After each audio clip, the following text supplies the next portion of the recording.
might be what you might be experiencing. It's not anything out of the norm. And do you want to stay here? Would you like to be experiencing compassion fatigue and burnout as it relates to what we call vicarious trauma or secondary trauma, being on the front line, working in conditions with the current pandemic that we're facing, right? So I would hope nobody is cheering on a yes and saying yes. I would hope that we would like to move forward from what that looks like, in addition to implementing preventative ways to manage yourself. And in our last discussion, the last webinar last month, we focused a lot on self-care. And basically that is what is going to push you through, get you through experiencing compassion fatigue, burnout, and in building resilience, or how do we build resilience? It's basically being able to have a stressful experience and continue beyond that, not getting stuck, okay? So thank you for having me share with you today. And I am Janelle Reed, a licensed associate counseling psychologist, working with children, adolescents, and adults, changing lives around the world by inspiring and empowering each person that I work with, helping them to recognize that their circumstances are only a part of their experiences, which make them unique, helping them to free their minds and stay balanced. I would like to acknowledge confidentiality and the importance of it in the sense of what we discuss in this group. I'm asking that it remains in this group, even if you interact with others outside of the group setting. It's important that we recognize confidentiality, keeping what we discuss here private. People may share their own personal experiences, and we want to, one, make everyone feel comfortable wanting to share, and two, allowing them to share knowing that it stays here, all right? So looking at these pictures or these images, I like to start with images. What would you say, what comes to mind for you?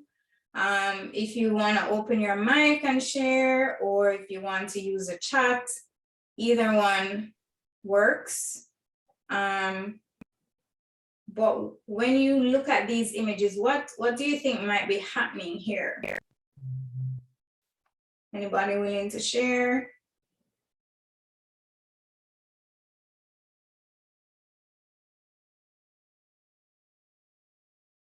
All right, go ahead. Seeing yourself in the mirror. Okay, seeing yourself. Thank you. Anybody else? So not feeling whole, like a piece of you is missing, something is missing. Okay, all right, so that sounds somewhat on the right track, seeing yourself and noticing that something is missing. And a lot of that comes through self-awareness. And that is going to be the foundation of being able to build resilience, being able to combat compassion fatigue, as well as burnout, okay? Because if you're not in touch with yourself, if you're not aware of what piece is missing or what is needed, then managing this might become a little bit more difficult, okay? So we want to start with, as we move through this presentation this afternoon, noticing your own sense of self-awareness. Am I aware of some of the symptoms? Am I aware of my own feelings and emotions? Because if I'm not in touch with me, or if I don't have that sense of what we call intrapersonal relationship with myself, then it's gonna be difficult for me, or it's gonna make it a little bit more challenging. Let me not say difficult, it's gonna be a bit more challenging to put the pieces together to move beyond. All right. So when we're aware, we will know what to do, how to fix it, what is missing. And let's jump right in to compassion fatigue and what that looks like, right? And sometimes compassion fatigue and burnout, people confuse them, or people think that they are the same thing, but it actually isn't. So I'm gonna start by defining compassion fatigue is characterized by physical and emotional exhaustion and a profound decrease in the ability to empathize, right? So it's basically a form of secondary traumatic stress, which, as Tamika mentioned earlier, vicarious trauma is a nice way of saying secondhand trauma, or secondhand, or stress that's related to secondhand trauma from working on the front line. And prior to the pandemic, okay, people who might work in the accident and emergency section of hospitals, or people who are in ambulance, who works in like ambulance transporting patients who are in critical need of medical attention, firefighters, policemen, people who are first-hand responders, or what we call first responders, usually suffer vicarious trauma or secondary stress. And a part of this is compassion fatigue. I have nothing more, no more empathy left in me to be able to manage my patients, help the people I'm working along with. And sometimes that spillover can even be noticed within relationships outside of the work environment. So it's basically a form of secondary stress or secondary traumatic stress. And I mentioned this before, that sometimes it's confused with burnout, but compassion fatigue is actually more treatable than burnout, right? And I'm coming to get into burnout in a moment, but it may be less predictable, and it may come on more sudden without much warning. And going back to how we started, that's why it's important, for one, being self-aware, knowing what I need, and two, if anybody was on a previous webinar that we spoke about with self-care, continuing throughout, having that sense of effortful practice that I spoke about in the last webinar relating to self-care. If you don't have a, let me retract that statement. It's helpful, very much helpful, to have, to cultivate a practice of self-care within your daily life, regardless of how busy you are, to help yourself. So even a minute, can I stop and focus on my breathing? Can I shift my awareness to something, right? Which I'm going to do one of those exercises today, just to kind of refocus my mind. So self-care is not necessarily, not that I'm going back into detail about that in this webinar, but self-care is not necessarily finding time to go and do nails and hair or getting a massage. That is a part of it, yes, and it's very important.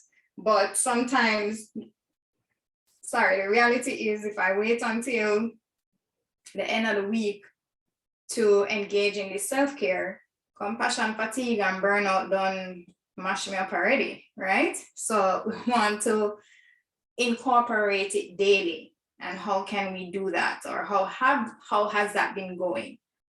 All right, so here are some signs of compassion fatigue: chronic exhaustion, reduced feelings of sympathy or empathy, which is what I mentioned before, not being able to empathize or sympathize with what is going on, basically feeling like you're working like a robot, or you are numb to some of your emotions, or most of them. It's just, I'm doing what I need to do. Clock in, read patient charts, or if you're not necessarily on the front line, whatever I'm doing, and watching the clock as the time goes by, and then clocking out, coming back and doing the same thing the next day. All right. And having a dreadful feeling of going to work or having to take care of somebody else. That again is some sense of disconnection with your emotions, feeling anxious, irritable, angry. And when we experience those emotions do impair our decision making, right? So if I'm anxious all the time or irritable or angry, not even sure why, what's going on, that might be a sign that you're experiencing compassion fatigue. Depersonalization, that's basically like not recognizing that that's you, and maybe that's not the right way to put it, but you know that is you, but it's like you're so disconnected from your feelings. It's like I'm looking at myself doing my task and my routine, but I'm not really sure who that's me, if that makes sense. I hope that makes some sense. But it's like you're seeing yourself from a distance in that way. Extreme sensitivity towards emotional material, and that might look like too much or too little. So I might be very hypersensitive, where I might notice I'm crying for no reason, or something that would normally trigger me, I start crying. Or I'm more insensitive, where I'm very disconnected, right? So that extreme sensitivity towards either end of the spectrum of emotions. Going back to that sense of irritability, anger, anxiety, it might transition into or transfer, spill over into my personal relationships, which I mentioned earlier, right? So it's not that I'm feeling necessarily this way for work, but I'm noticing it's also taking a toll on my relationships with my family, maybe with my friendships, reduced work-life balance. There is not much. It's usually just work and home. And I know that is a bit difficult given the circumstances we're currently in globally. We're just coming out of a couple of weeks of no movement days, curfew. So even that impacts how we're able to interact. And it might be, I don't mind that either way, because I don't feel like it anyway, right? And there is some bit of a weakened sense of career fulfillment, all right? Headaches, poor sleep hygiene, so difficulty falling asleep or staying asleep. Those are all signs of compassion fatigue, right? And how will I know that this is happening? Again, that sense of self-awareness. Is this normal for me? Have I experienced anything like this before? Yes, it might be what else could be happening, but we want to check off and see, okay, I could be experiencing compassion fatigue, or it could be something else, all right? How do we prevent it, right? We want to educate ourselves on the signs and symptoms, which we just went through. Self-care, self-care, self-care, self-care. And when I was preparing the presentation, I realized that what we did in the last webinar is actually laying the foundation for moving forward, because self-care is the foundation for basically mental wellness, right? So if I am not feeling myself, I'm pouring from an empty cup, and the cup will go done somewhere, right? We don't want that. So we want to really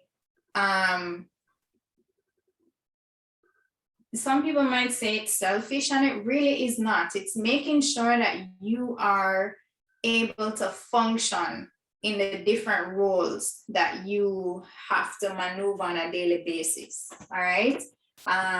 One role is just being in the healthcare field, but maybe some of your moms, your probably sisters, dads, brothers, children, you have your parents. So there are different roles. You may also have roles outside of work in community development or community service projects, as well as a church community. You have different roles. So in addition to what you might be facing at work, those roles also pull your energy or pull away from that sense of a filled cup, right? So self-care is very, very, very important.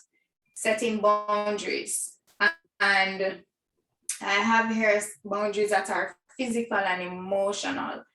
Now, in doing my research, emotional boundaries are very important, but I added physical boundaries because you also have to know what that looks like. If I'm going to create an emotional boundary where I need to take a 15-minute nap just to re-energize, whether it is to engage nap or a mindful something mindfully, right? I'm also gonna have to disconnect from my phone, from work, etc. So that physical boundary also needs to be in place, right? If I'm in the healthcare where I'm working a 12-hour shift and I have a family that I'm going home to at the end of that shift, that's another couple of hours. What other boundary am I putting in place to help myself to be able to refill my cup? Am I going home to cook a 3-course meal at the end of that day, or do I have help in place for those days that I have a longer shift to navigate throughout my work day, right? So it's important. And again, self-awareness. If I'm not aware of how I manage that, how I respond to that, then it's going to be a little bit more challenging for me to put this in place. But if I am aware, I know exactly what those boundaries might look like, right? Finding hobbies, having a hobby that can be helpful with work-life balance. And hobbies are, there's a long list of them. I could share several, but then hobbies are also relative. So what might be a hobby for me may not be a hobby for you or anybody else. So we want to recognize that we are also individuals in that sense, and hobbies might vary. I might engage in an art hobby. I might engage in something with service, something outside, outdoors. Everybody is different, right? But putting some time aside to be able to disconnect and engage in that hobby can help in preventing some of that compassion fatigue. Having a strong support system so that you don't feel isolated, and that support system might include friends or family, and maybe at work, right?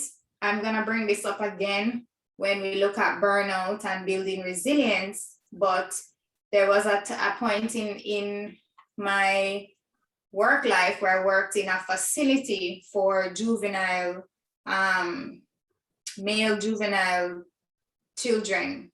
It was more of a rehabilitation.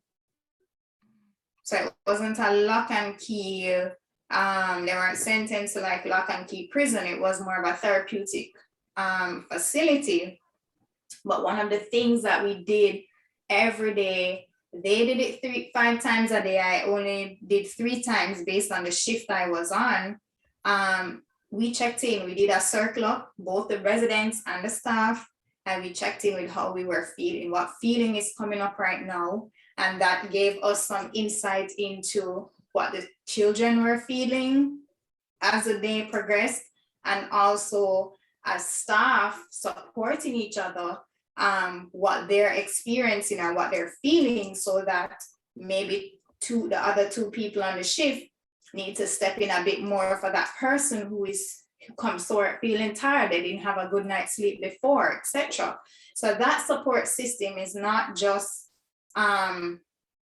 it can go into on the job, on the floor at work as well, depending on where you are located, what that might look like, but it might be very helpful to consider who is the person at work that might be my tag person, that I can say, you know, today I'm feeling a little bit tired, I might need some additional help in this section, etc. Right? Sorry, journaling.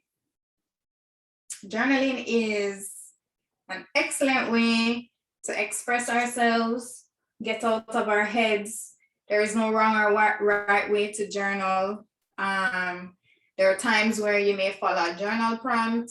There are times where you might just write that what's coming up in your mind. There are times where you may journal based on a feeling or an event that you're experiencing. And journaling actually also gives you insight into self-awareness, because you're able to go back and see, the last time I felt angry, this and this and this was happening, and here it is presenting itself. So there is some connection with insight when I journal. Work environment with self-help. If there are breaks, how am I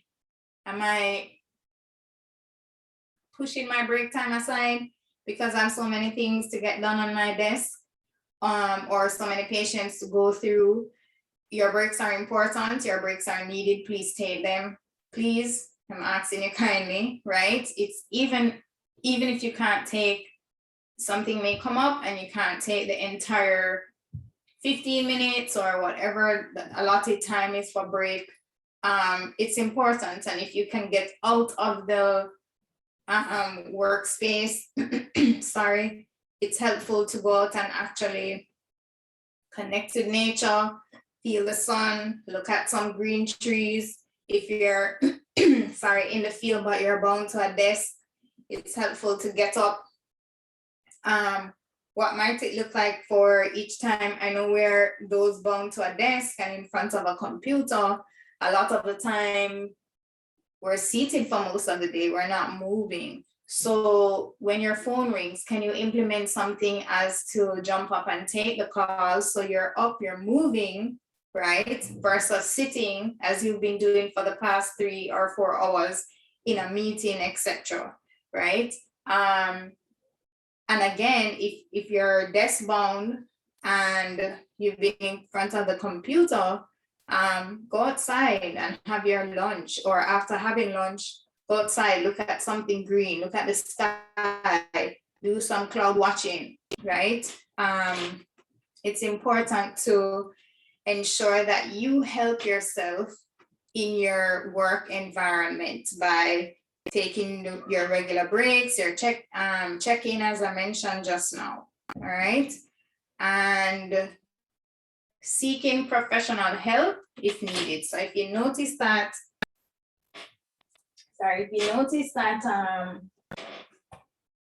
I'm experiencing some of these symptoms, I'm very hypersensitive, or I'm numb to my emotions, check in on what might be happening.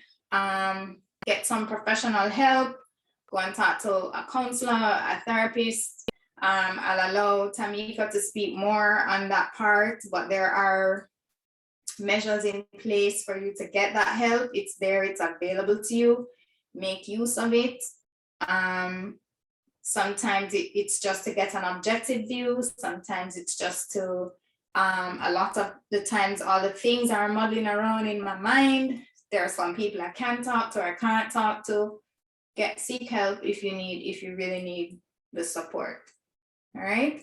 As we talk about this, can anybody relate to anything that I've shared here regarding compassion fatigue as it relates to the symptoms and ways of preventing?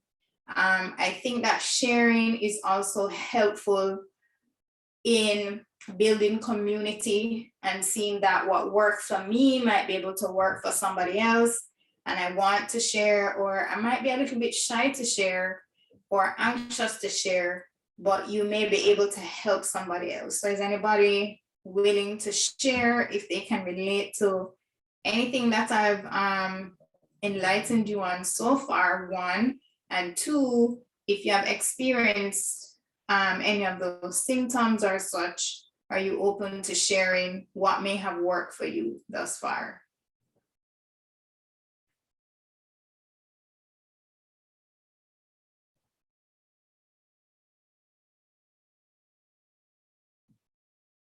Anyone?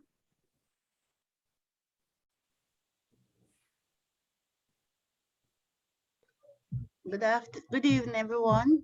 Good evening. Astute here.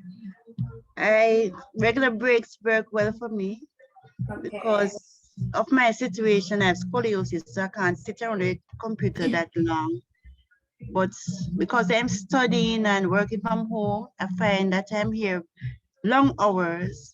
And so taking regular breaks, go and drink a water and refresh myself, it works. Okay. All right. Thank you very much for sharing. Anybody else willing to share?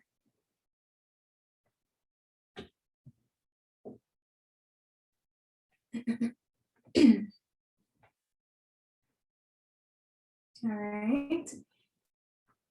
I see somebody opening their mic. Good afternoon.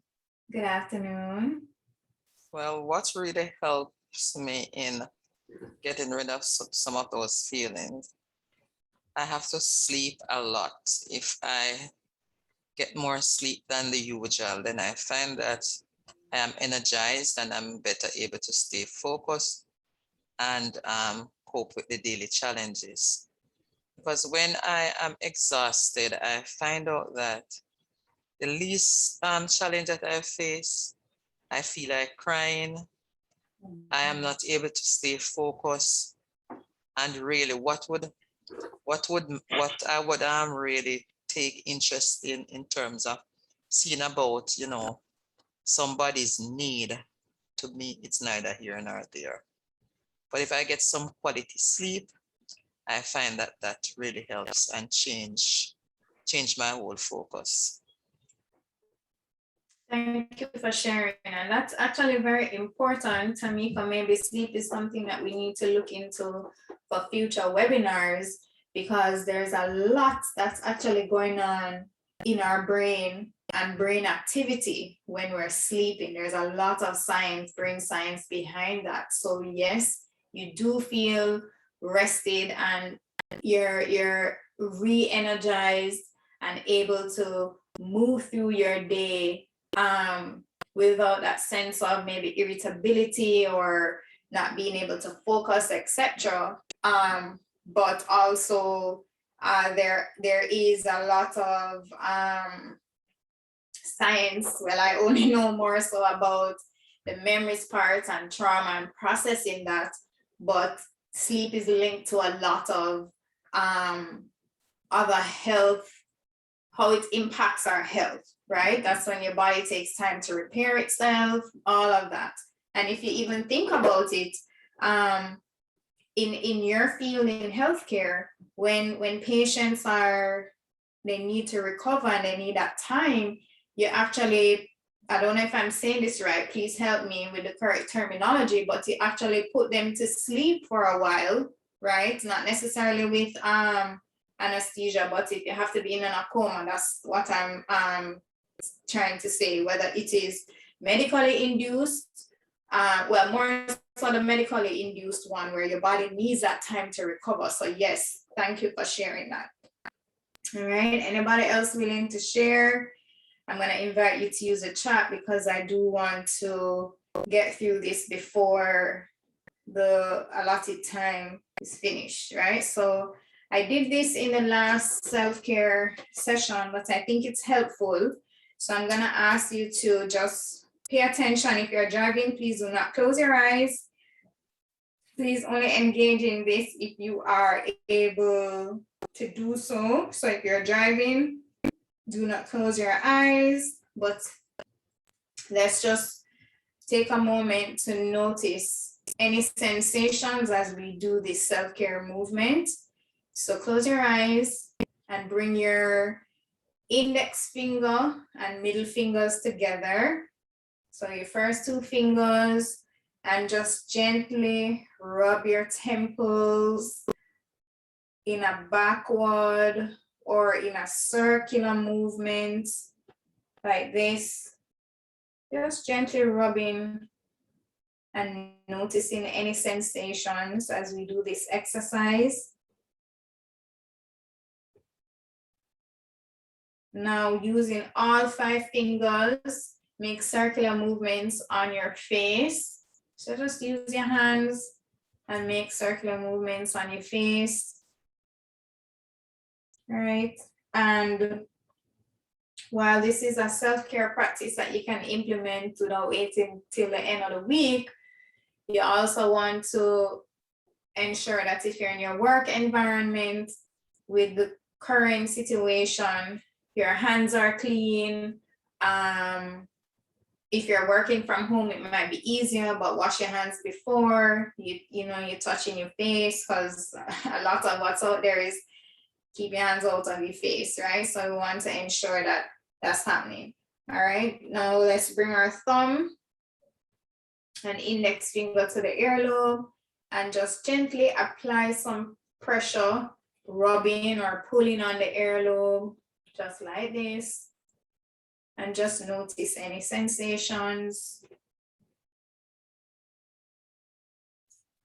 All right, now let's move and rub between the thumb and the index finger. So this part right here in your palm, using your other hand, just rubbing and just noticing any sensations. Is it stiff? Is it easier is one side easier than the other? Can switch sides. All right, and let's just slowly begin to open our eyes and come back to the space. You may use a chat to share what that experience was like for you, because I am going to move on, but that's something that you can do throughout the day. All right. This one here, burn out, done, finish. And I say all of that respectfully, right? There is no coming back from burnout. If you think, I'm hoping that nobody here has ever experienced being in a fire or having their homes burned to the ground, but there is no coming back. You have to build from that foundation. You have to start over. This is not somewhere where we want to be. And so that self-awareness is very important, okay? Because you have to definitely, those boundaries, emotional and physical boundaries, that's where this is going, those are going to come in play so that I do not get to the stage of burnout, right? And this is basically the final stage of poorly managed work stress. Small changes may have significant effects. So if you start now, then we can begin to move from going into burnout. We don't want to be there, all right? Are your burnout symptoms or signs, which I'm going to go into in a moment, are they leading to increased alcohol or prescribed and non-prescribed substance uses? What are your relaxation methods looking like?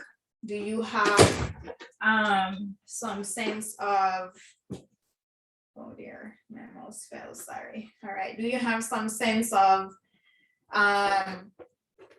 practicing play self-care again, right?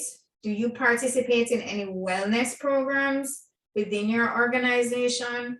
And I'm saying wellness because some organizations go beyond just providing mental health. I know there are a couple of corporate companies that may have a gym on site. All of those things are parts of wellness. Your mental, you have mental well-being and the physical well-being, all right? So are you participating in those things to help you distance yourself from burnout or not get there? And this will also help you with building resiliency, right? So we want to ensure that we are not pushing ourselves to the point where this is where we're going to end up, all right? Some of the signs of burnout might include life is not worth living. I'm numbed to my emotions. Some of the signs are very similar to compassion fatigue, and that's why it's sometimes it can be confused. They kind of overlap, but burnout is like the end stage of that sense of compassion fatigue. So if you're noticing that you have some of the symptoms of compassion fatigue, take care of you right now, because the next stage is going to be burnout and we don't want to get there, right? Any loss of hope or motivation, feelings of helplessness, hopelessness. Some of that damage is also emotional. So going back to that sense of hyper sensitivity or insensitivity, this one is probably more insensitive because there's nothing left in me. It's like you're going on fumes or the fumes finish. So it's kind of like, think about, I don't know if anybody here ever experienced their gas tank being on E and then your car shut down. That's what burnout is. All right. And this can also lead into depression. Do we want to be here? I don't think so. So how do we prevent it? All right. Engaging in a healthy lifestyle, which might include our diet and nutrition. So not necessarily going on a diet, but managing what we eat. Are we having a balanced meal of protein, starches, vegetables, fruits? Are we ensuring that we're eating on time? Because I know in the medical field, sometimes that goes through the window. Are we also exercising, getting enough sleep, as somebody shared before? Am I engaging in any sense of routine health screening? Sometimes, I'm saying this very respectfully, right? You're in the practice of helping your patients to get better and telling them what they need to do in order to be on the right track and what, but am I also doing that for myself? Am I also ensuring that I am checking up on my whatever conditions I may have, or checking to ensure that I don't, by doing whatever regular screenings I need to do as I progress in age? Are you engaging in those things to be able to help yourself, right? What relaxation methods am I currently doing? So in even doing the research for this, you may not be able to take a 2-week vacation all the time, but the days that you have 2 days off in a row, what might it look like to drive out somewhere, change your scene for a bit, spend a weekend at a maybe a villa or a hotel or something out of town, just to kind of shift and change. That's one part of relaxation. I'm not sending you to do this every time that you have 2 days off and then you said, I said, and then the financial part come into play, right? But consider, what does it look like for me to take 1 2-week vacation per year in addition to maybe 2 long weekend vacations, right? And maybe how you spread it out gives you some sense of it's time for a break. It's time to disconnect so that I can come back feeling fulfilled, or I'm feeling into my cup. And if you think about how a school is run or an educational institution is run, there are breaks throughout the school, the academic year, to allow for that to happen, not just for the children or the students, because even university does that, but also for the professionals, the academic staff, etc. And what might it look like for you to do something similarly? It may not be in the same time, but ensuring that you're taking your vacation or taking some time away, even with your days off, throughout the year, throughout the 12 months, and not just waiting for that one time, if that makes sense, right? Again, participating in whatever wellness programs are available, establishing boundaries, addressing challenges with administration to reduce burnout. This came up in the last session, I think, where I didn't get here in a different, it was not this webinar, something else for CTEC. But if it is that something as it relates to scheduling, or I'm not fully sure what administration can do, or what would be more the responsibility of administration more than the doctors or the nurses, the healthcare workers on the floor, pass that over to them so that they can take care of that, and that burden can be removed from you. All right. Focusing on your wins and celebrating within your team. So, today we're able to save 5 lives. That's how many more from the day before? Celebrate together, right? Celebrate, and celebrate does not mean throwing a party necessarily, but big up, I'm so proud of you for working together. And that can also be done in the check-in, guys, I want to big you up, thanks for doing this on the floor, etc. It helps, it really does help. All right.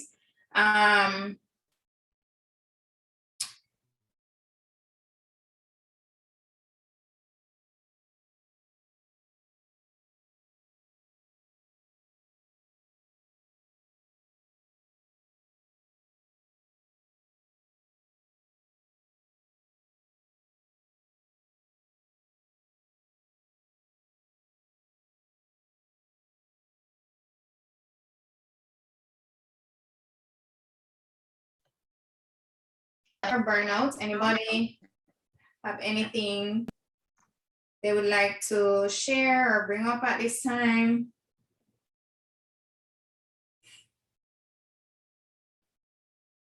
All right. We lost you for a second, so we're not sure of the last thing you said. Well, okay, what was the last thing you heard? Before your question there, we lost you for about half a minute. Okay, so I was basically saying scheduling your lunchtime and fun activities, so that I tied that back in with the vacation.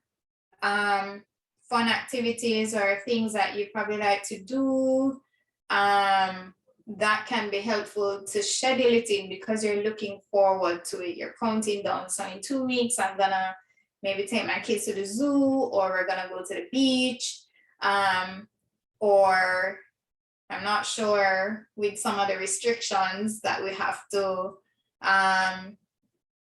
abide by, in addition to the own restrictions that we place on ourselves for our own safety.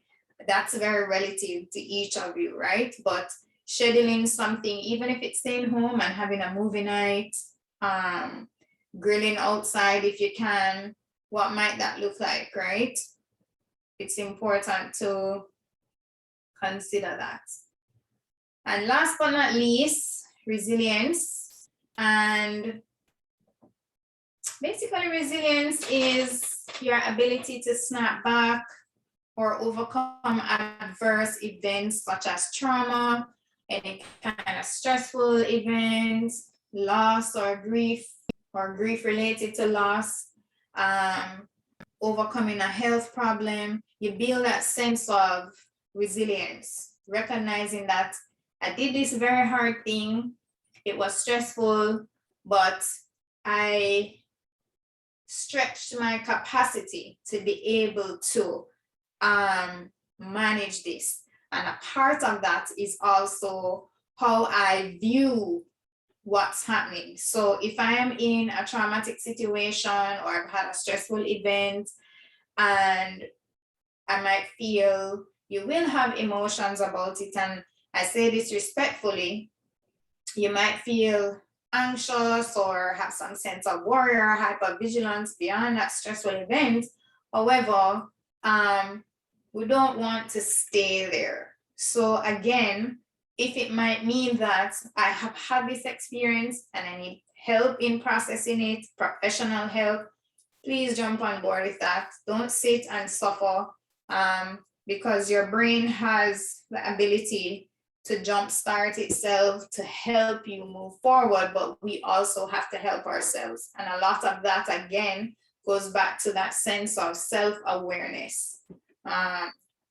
I'm going to pause my video because I notice I'm lagging. I'm not sure if on your end I'm still freezing.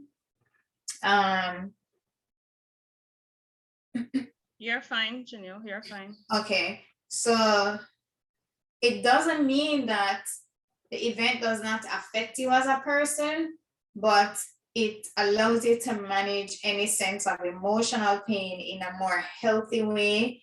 And it might reduce the likelihood of that sadness or pain impacting your daily functions or your daily living as you move forward or you continue your life, right? So I want to acknowledge that. What are some signs of how we build resilience? Well, first, let me help you to recognize that resilience, yes, comes from experiencing stressful moments, but it also is related to how do I cultivate some sense of that self-care, some sense of expanding my capacity to accept this. Some of that comes through mindfulness. Some of that comes through maybe I've never had a stressful event or situation in my life. So what might that scenario look like for me? What would I do if I were to experience that? So in a sense, you have something to pull on in your memory, in your mind, if you experience that. Or am I able to go back to a time in my past when, even in childhood, when something seemed a bit stressful, and how did I manage it then? What did I do to move forward beyond that then, that I can now apply to my current situation, or recognize that I have that strength within to get through stressful moments? So sometimes that self-awareness and that sense of reflecting might be helpful, right? So it helps to increase our mental well-being and our capacity. One of the things I would say too is also shifting.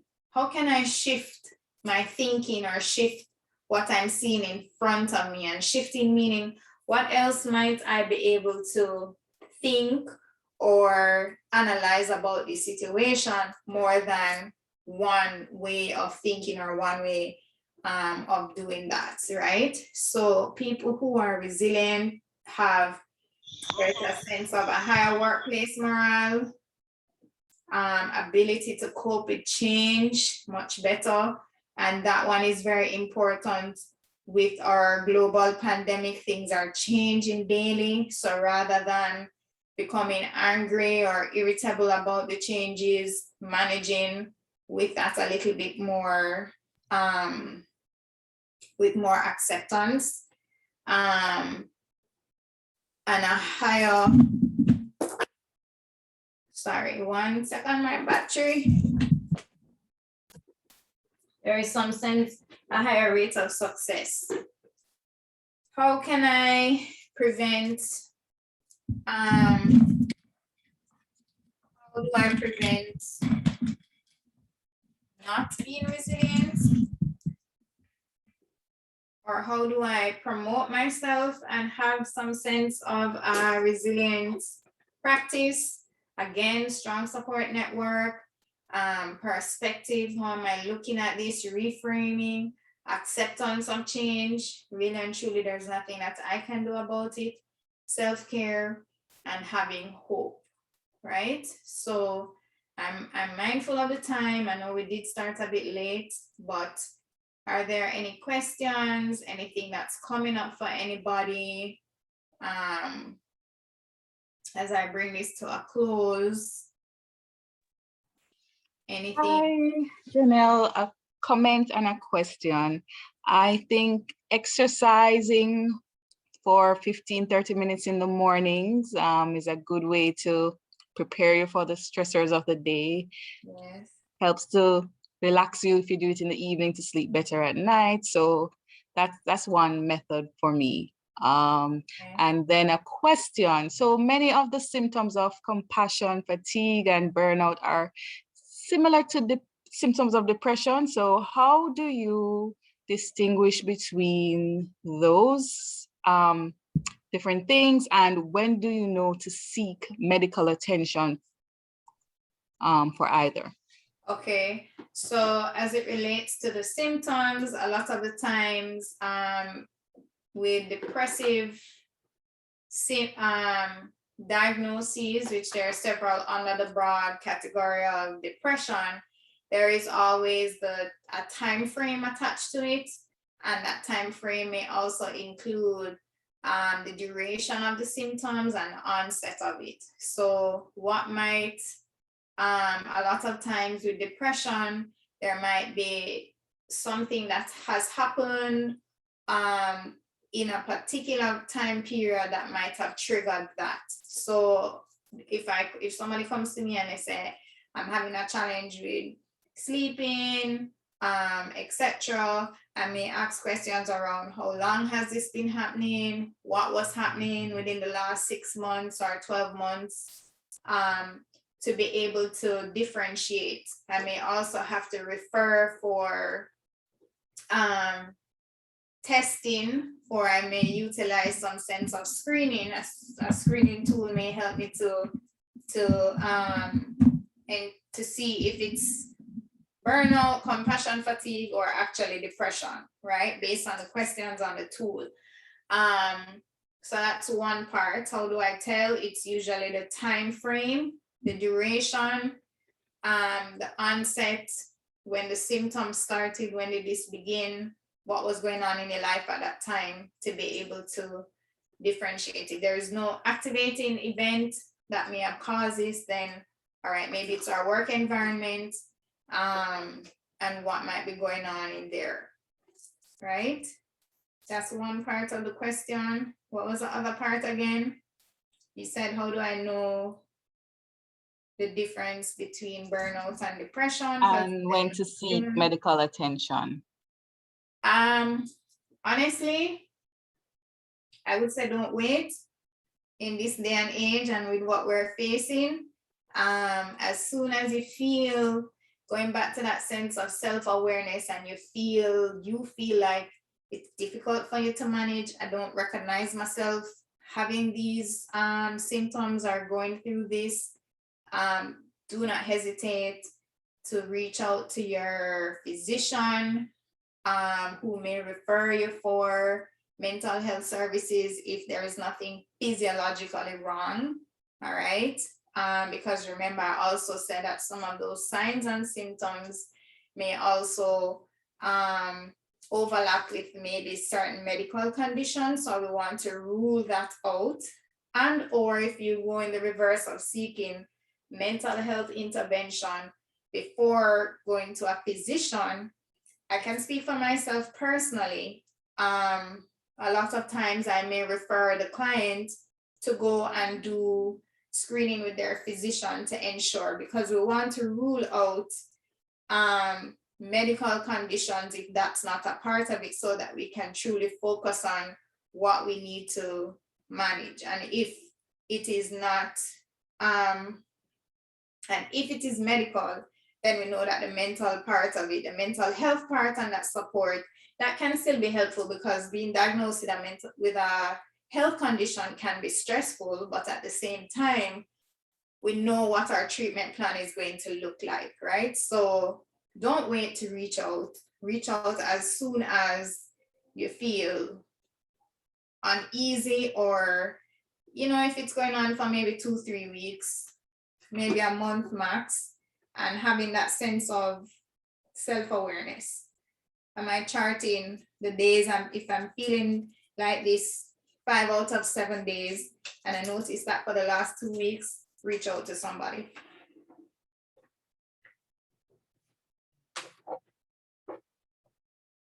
All right, I hope that answers your question. Are there any more questions?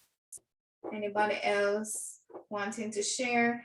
I see a hand, but is it a question or just a wave? I'm not sure. That's not a question. I'm just Okay. I'm just commending you for this Okay, thank you. beautiful presentation, Thank you. and how you, especially how you answered the question that was posed to you just now. Okay, thank you. You're welcome. So I'm hoping that helps you to differentiate between compassion fatigue, burnout, building resilience, the importance of self-care and relaxation. As I put in my background, I'm hoping that in the hour that we were here, just looking at the waves and watching the waves may have been relaxing for you in some sense if you're not able to reach the beach at any time soon. Thank you very much for your time. And I'm going to turn over to Tamika, unless there are any other questions or any other comments, or anybody want to share what's working for them. Thank you, Janelle. Do we have any other questions? If not, we want to Ms. Janelle this afternoon for taking us through our talk on compassion fatigue, burnout, you know, what it is that it looks like, being able to identify the symptoms and being able to navigate our way through these emotions. Indeed, it is trying times for us as healthcare professionals, and self-care is very important. She would have emphasized that a lot, the importance of self-care. As with us as healthcare professionals, being able to be well so that we can help those that needs our expertise as best as we can. We're wrapping up, but before we go, if you'll notice on your screen, there is a poll there. I'm gonna ask you just to take a minute or 3 minutes the most, just to complete it. It will assist us, the team here at CTEC, to plan our webinars and to, you know, serve you, the community, much better. So just take a few minutes and complete that survey for me. You should be seeing it on your screen now. Are you seeing? Someone could just unmute and let me know if you're actually seeing it. Yes, sing it, Tamiko. Yes, it is there. Wonderful. Wonderful. All right, just to Dr. Gray. No, okay. All right, so just to remind us also that CTEC, we're offering free counseling or psychotherapy sessions. We also have daily or weekly mental health tips going on.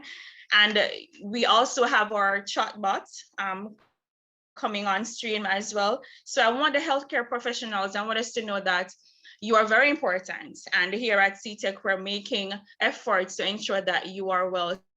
So please feel free to contact myself or the information that you would have seen on the flyer to reach out to us. We're here for you. I'm just going to go ahead as well and put my information in the chat for persons who might have not gotten a copy of the flyer, so that you can contact us. Our mental health webinars are monthly.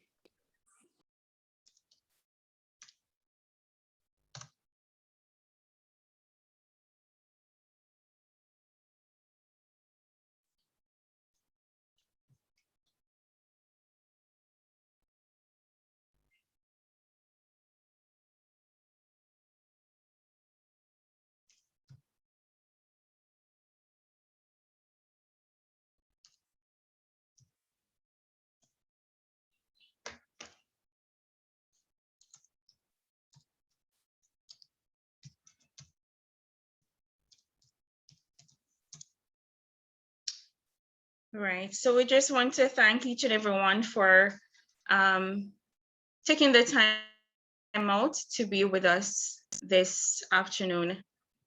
It was indeed a wonderful session. We thank Ms. Janelle Reed for taking the time out to share with us this afternoon.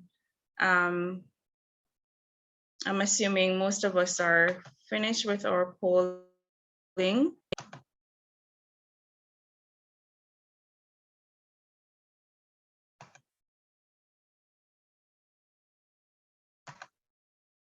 I'm just going to be sharing a quick video with you, and then we will be ending.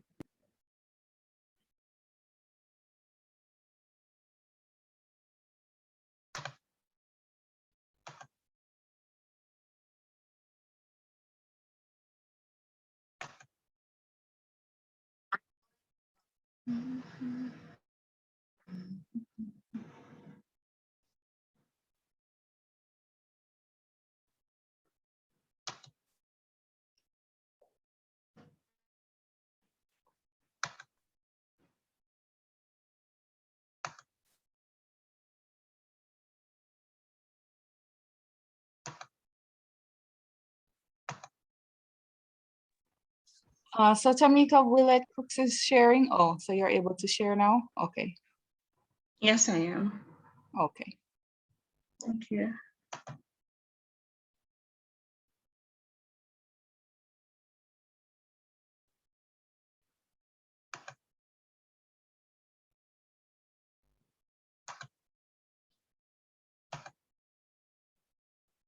Trying to get my video.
Tamika, we're not seeing a video.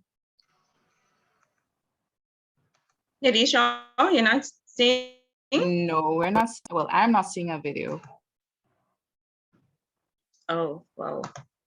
All right, I'm not sure what's happening, but we will admit that for today then.